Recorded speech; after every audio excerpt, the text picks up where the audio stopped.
तीसरे अध्याय का पाठ सुनिए। तीसरा अध्याय सेनापतियों सहित महिषासुर का वध। महर्षि मेधा ने कहा, महिषासुर की सेना नष्ट होती देखकर उस सेना का सेनापति चिराक्षरू क्रोध में भर देवी के साथ युद्ध करने लगे। आगे बढ़ा, वह देवी पर इस प्रकार बाणों की वर्षा करने लगा मानो सुमेरु पर्वत पानी की धार बरसा रहा हो। इस प्रकार देवी ने अपने बाणों से उसके बाणों को काट डाला था, उसके घोड़ों व सारथी को मार दिया, साथ ही उसके धनुष और उसकी अत्यंत ऊंची ध्वजा को भी काटकर नीचे गिरा दिया। उसका धनुष कट जाने के पश्चात उसके शरीर के अंगों को भी अपने बाणों से बीन दिया। धनुष, घोड़ों और सारथी के नष्ट हो जाने पर वह असुर ढाल और तलवार लेकर देवी की तरफ आ गया।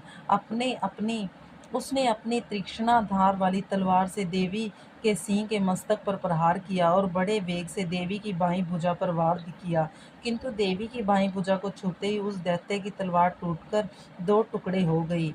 इससे दैत्य ने क्रोध में भरकर शूल हाथ में लिया और उससे भद्रकाली देवी की ओर फेंका। देवी की ओर आता हुआ वह शूल आकाश से गिरते हुए सूर्य के समान प्रज्वलित हो उठा। उस शूल को अपनी ओर आते हुए देखकर देवी ने भी शूल छोड़ा और महाअसुर के शूल के 100 टुकड़े कर दिए और साथ ही महाअसुर के प्राण भी हार लिए। चिराक्षुर के मरने पर देवताओं को दुख देने वाला चामर नामक दैत्य हाथी पर सवार होकर देवी से लड़ने के लिए आया और उसने आने के साथ ही शक्ति से प्रहार किया, किंतु देवी ने अपनी हुंकार से ही उसे तोड़कर पृथ्वी पर डाल दिया। शक्ति को टूटा हुआ देखकर दैत्य ने क्रोध से लाल होकर शूल को चलाया, किंतु देवी ने उसको भी काट दिया। इतने में देवी का सिंह उछलकर हाथी के मस्तक पर सवार हो गया और दैत्य के साथ बहुत ही तीव्र युद्ध करने लगा। वो तो देवी थी, लेकिन फिर वह दोनों लड़ते हुए हाथी पर पृथ्वी पर आ गिरे और दोनों बड़े क्रोध से लड़ने लगे। फिर सिंह बड़े जोर से आकाश की ओर उछला और जब पृथ्वी की ओर आया तो अपने पंजे से चामर का सिर धड़ से अलग कर दिया। क्रोध में भरी हुई देवी से शिला और वृक्ष आदि की चोटों को उदागर को भी मार दिया। कराल को दांतों, मुक्कों और थप्पड़ से चूर कर डाला। क्रुद्ध हुई देवी ने गदा के प्रहार से उद्धत दैत्य का मार गिराया। बिंदीपाल से वासवकल को बाणों से तामर और अंधक को मौत के घाट उतार दिया। तीनों नेत्र वाली परमेश्वरी से त्रिशूल से उग्रास्या, उग्रावीर्या और महाहनु नामक राक्षसों को मार गिराया। उसने अपनी तलवार से विडाल नामक दैत्य का सिर काट डाला तथा अपने बाणों से दुध्र और नामक दुर्मुख राक्षसों से यमलोक को पहुंचा दिया। इस प्रकार जब महिषासुर ने देखा कि देवी ने मेरी सेना को नष्ट कर दिया है, तो वह भैंसे का रूप धारण कर देवी के गणों को दुख देने लगा। उन गणों में कितनों को उसने मुख के प्रहार से, कितनों को खुरों से, कितनों को पूंछ से, कितनों को सींगों से प्रहार, बहुतों को दौड़ने के वेग से, अनेकों को सिंहानंद से, कितनों को चक्र देकर और कितनों को श्वास वायु के झोंकों से पृथ्वी पर गिरा दिया। वह दैत्य इस प्रकार गणों को सेना को गिरा देवी के सिंह को मारने के लिए दौड़ा। इस पर देवी को बड़ा गुस्सा आया। उधर दैत्य भी क्रोध में भरकर धरती को खुरों से खोदने लगा तथा सींगों से पर्वत को उखाड़ उखाड़ धरती पर फेंकने लगा और मुख से शब्द करने लगा। महिषासुर के वेग से चक्कर देने के कारण पृथ्वी सुबद्ध होकर फटने लगी। उसकी पूंछ से टकराकर समुद्र चारों ओर फैलने लगा। हिलते हुए सींगों से अगाध से मेघ खंड खंड हो गए और श्वास से आकाश में उड़ते हुए पर्वत फटने लगे।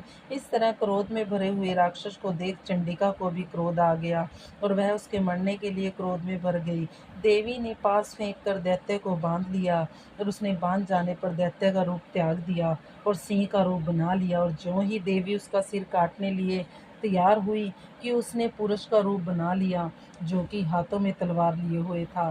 देवी ने तुरंत ही अपने बाणों के साथ उस पुरुष को उसकी तलवार डाल सहित बींध डाला। इसके पश्चात वह हाथी के रूप में दिखाई देने लगा और अपनी लंबी सूंड से देवी को सिंहासन को खींचने लगा और गर्जने लगा। देवी ने अपनी तलवार से उसकी सूंड काट डाली। तब राक्षस ने एक बार फिर भैंसे का रूप धारण कर लिया और पहले की तरह चर अचर जीवों सहित समस्त त्रिलोकी को व्याकुल करने लगा। पर वो तो देवी माँ थी। इसके पश्चात क्रोध में भरी हुई देवी बारंबार उत्तम मधु को पान करने लगी और लाल लाल नेत्र करके हंसने लगी। वो तो देवी माँ थी।